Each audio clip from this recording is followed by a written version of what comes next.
The unpleasant experiences in life, you stop looking at them in a negative way. Instead, you embrace them, you learn from them, you grow from them, and this is how you become wise, compassionate, even enlightened. You don't throw away anything. It's not the experiences of life which are the problem, it's how you deal with them. Take away the loss of a loved one. Sometimes we say, oh, I wish that hadn't have happened. Sometimes it's hard to bear, you think. But it's not the loss which is the problem. It's the way you look at it. Are you looking at that with ill will? I don't want this. Why did it happen to me? That is the problem. Your reaction to the difficulties of life. In the same way, those of you who've had difficulties in your meditation, oh, I'm tired, my body is aching, I'm sleepy. It doesn't matter if you're sleepy. It's how you react to that sleepiness which is the problem. It's a Zen story.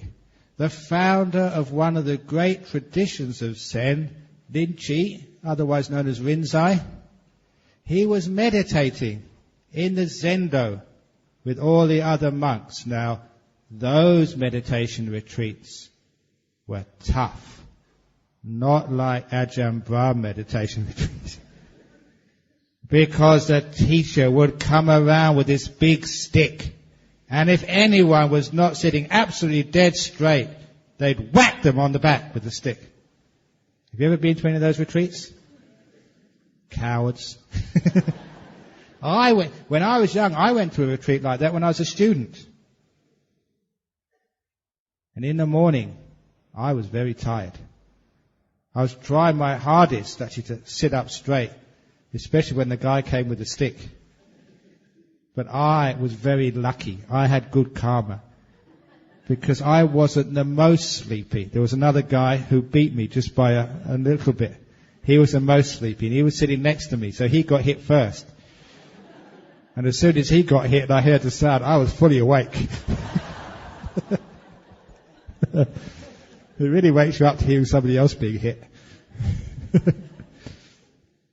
But there was Rinzai, nodding. His head was almost down to the floor. And the master came in. And the monk next to him elbowed him. The master's coming. Straighten up. And Rinzai, he opened one eye. Only one eye. He was very lazy. He opened one eye and said, oh, it's only him. And closed his eye and carried on sleeping. And the master exploded. He scolded and he shouted and he said, all you monks in here, you don't know anything about Buddhism. There's only one good monk in here. That's Rinzai. See, he's letting go. Good on you. He praised the sleeping monk. Just as I do. When you're sleeping, at least you're letting go. You're letting go a bit too much, but at least you're letting go of something. And for those of you sitting in the back haven't heard these stories, it was the monks who let go. It's actually Moggallana, Maha Moggallana, one of the two chief disciples of the Buddha. He was also into sleepiness. When he started meditating, he would nod. And the Buddha came to see him and gave him some advice. But he was the one who got sloth and torpor. And a week later, he was fully enlightened and arahat with all the psychic powers. So if I see anyone here sleepy, I think, you have got great potential.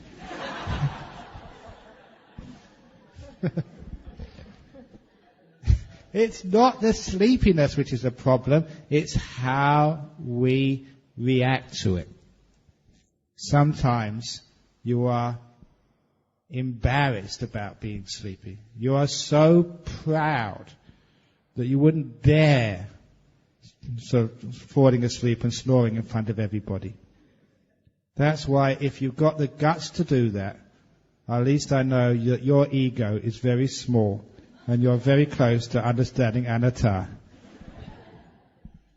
But if you're so conceited and proud, you don't want to do that. That's the problem, your conceit, your pride. There's nothing wrong with being sleepy. It's got causes. Sometimes you didn't have a good sleep last night. Maybe you got really inspired and you meditated late at night. And this is a karmic result. It's nothing to do with you. It's just a body, that's all. Sometimes it's your rhythms in the body. Sometimes it's the food. Sometimes it's the heat, the cold. Sometimes, as someone was saying in the interview time, because it's Monday, on Monday you get negative. It's just your weekly cycle because you have to go to work. There's all sorts of causes. So when you recognize the causes, it's nothing to do with you.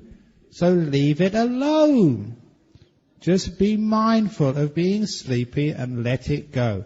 Don't have ill will to being sleepy. It's old karma. You're sleepy.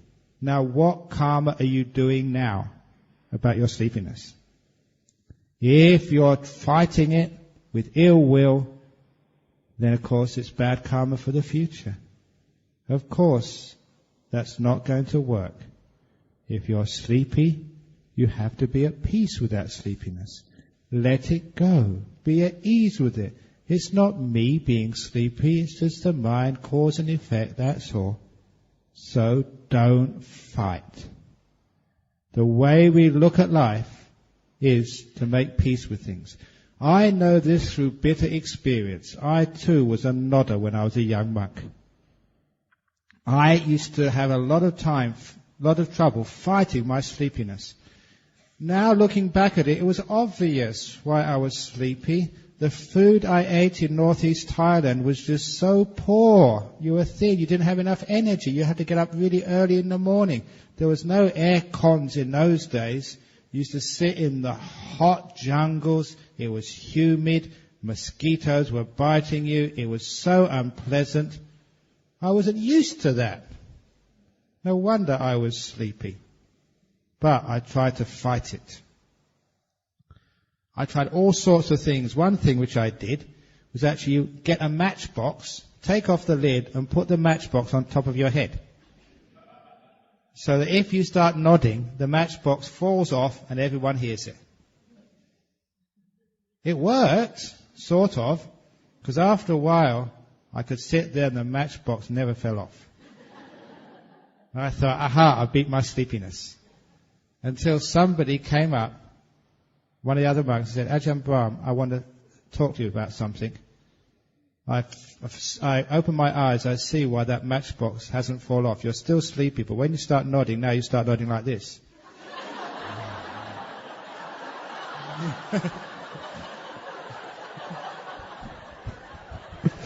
It was true.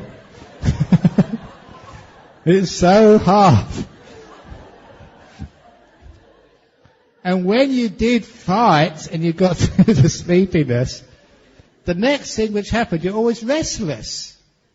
And so I was yo-yoing between being sleepy and being restless. You calm down the restless, then you'd be sleepy, then you'd be restless, then you'd be sleepy. I could never find that middle way when you're just so peaceful, alert, but without being restless. And I realized why. After many, many years. And I give this teaching so that you don't have to waste all the time I wasted. You're putting forth so much effort. You're fighting the sleepiness. When you get through the sleepiness, you've got too much energy. You're controlling. You will always have restlessness. If instead you make peace with the sleepiness, you don't fight it, you make peace with it. It doesn't last all that long. When it finishes, you're left with the peace. Not with the fighting, not the ego, not the pride. You're left with this beautiful humility. This is the nature of the body. Leave it alone. It goes all by itself. And when you're left, when the sleepiness is gone, you've got this beautiful peace. You can get into lovely meditations afterwards. That is how to get rid of sleepiness. That's the third or fourth hindrance. Third hindrance. The first hindrance is desire. How many of you are trying to get the nimitta? Desire, desire, desire, desire. How many of you want to get jhanas? How many of you want to get enlightened? There's only a few days to go. You better be quick. No, this is called desire. The Buddha called it the hindrance, the first hindrance. Isn't that plain? You shouldn't want anything. Whatever you're experiencing whatever you experience it without any desire in meditation. That's why we say, this is good enough, this is good enough, this is good enough. Means no desire. I used that as a meditation for many years. I just said to myself, no desire, no desire, no desire. Whatever I experienced, that was good enough. I didn't want anything else. It was wonderful when you let go of desires. You get content. I don't want anything. When you don't want anything, what's left? Contentment, peace. When you don't want anything for many, many minutes, that contentment gets stronger and stronger and stronger. That peace builds up until it gets so intense. That contentment, that peace turns into this beautiful nimitta which goes straight into jhanas, which leaves you enlightened afterwards. Contentment, peace. Wasn't the Buddha striving for 6 years and never got anywhere? And when he gave up, he got everywhere he wanted. I usually tell this story towards the end of the retreat, in case anyone is really desperate to get enlightened at the last minute. But I'm going to tell it now because it fits in. In the time of the Buddha, there was a nun called Siha. She'd been a nun for 7 years, a bhikkhuni, in a great monastery in the time of the Buddha with the greatest of teachers. 7 years, and she never got any samadhi at all, not even a moment of peace. That's the time of the Buddha. So does that make you feel, oh, I'm not so bad then? But after 7 years, a 7-year retreat, when she had no peace, she couldn't meditate even after 7 years with the greatest of teachers. It makes me feel good as well, because when the Buddha was around, if he was teaching and still people couldn't get meditation, and I feel not so bad when people don't get meditation under me.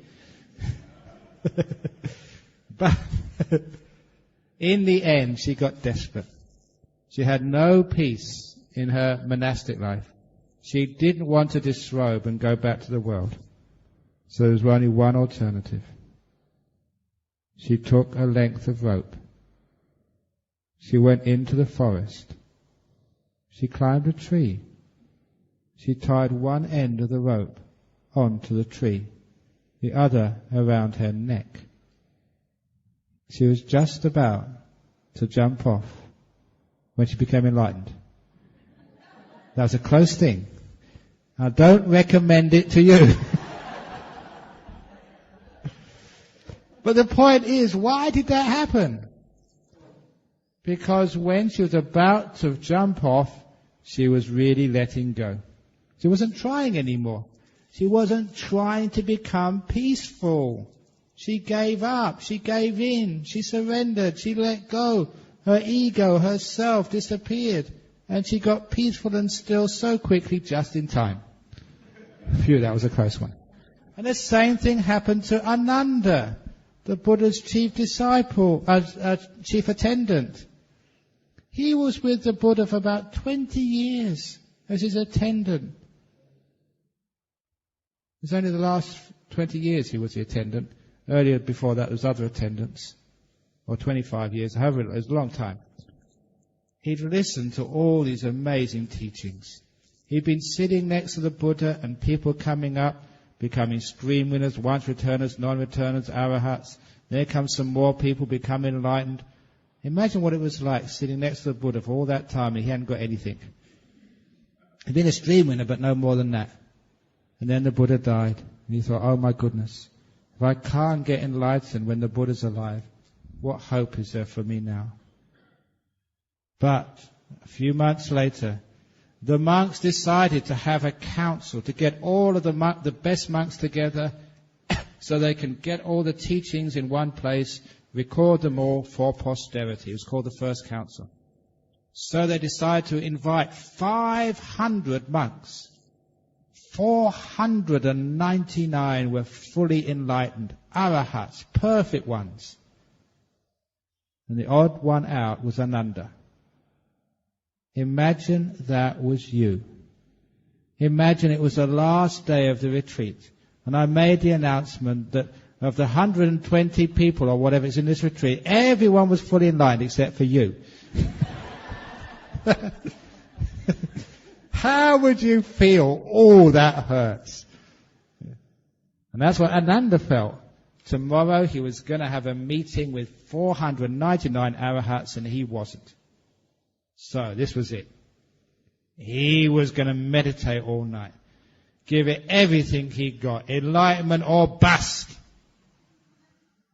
No messing around. No sloppy business. No cups of coffee or anything like that. Fully on. And he meditated and meditated. The harder he meditated, the worse it got. Just like you. How many of you have been trying so hard and saying, it doesn't work. Of course it doesn't work. You're supposed to be letting go, not trying. So, he meditated, and it got to dawn. And he was probably further from enlightenment, he thought, than he ever was before. So what did he do? He gave up. He completely gave up. And he decided just to take a little nap. Before his head hit the pillow, he was an arahat, fully enlightened. He let go. Gave up. No desire. I've been telling you that all the time. Think, if I give up and have no desire, everything will go wrong. It doesn't go wrong. Everything goes right. You make peace. Peace upon peace upon peace means you get this huge amount of peace. You're content. You have no desires. Isn't that wonderful? Listen, when I was a young monk in Thailand, you're not allowed to have money as a monk. Can't have personal money. But one thing you can do, I'm going to tell you this, but I'm going to ask you afterwards, please don't do this. What you can do, if a monk gives a service for you, and you want to show your appreciation, you can go up to him and say, Ajahn Brahm, really good what you've just done for me. I really appreciate it. Can I get something you want? Please let me know what you want. And usually you say how much you have. Now, what can I get you for, say, 30 ringgit or 100 ringgit? Because you've got to say the price, otherwise you may only mean 10 ringgit, and I really want something like a new retreat centre, which costs a few million or something. So you usually tell the price. So this man, I'd helped him. I forget why I helped him. He was very grateful. He said, Ajahn Brahm, you've really helped me. Anything I can get you for 100 baht.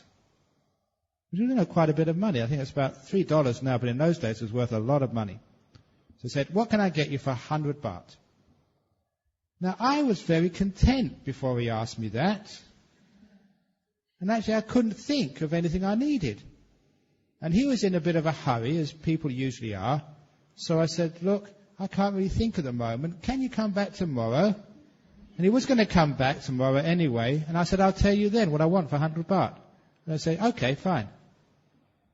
So I went back to my hut, got out a piece of paper, and started thinking what I needed. After 5 minutes, 100 baht wasn't enough. And it was strange because all the things which I never thought I wanted before, now they were absolutely necessary. I couldn't take anything off the list. And another 10 minutes, the other side was filled up with things I wanted. Even 1,000 baht wouldn't be enough now. And if I'd have gone any longer, even 100,000 baht wouldn't be enough. As soon as I started wanting, it had no end. So what I had to do, I tore up the paper, threw it in the bin. And when he came back tomorrow, the next day I said, look, give it to the monastery. Please never do that to me again. When I had no money, I had no wants, because I couldn't get anything anyway. Oh, it's so peaceful. Now do you understand what desire is? When I didn't have any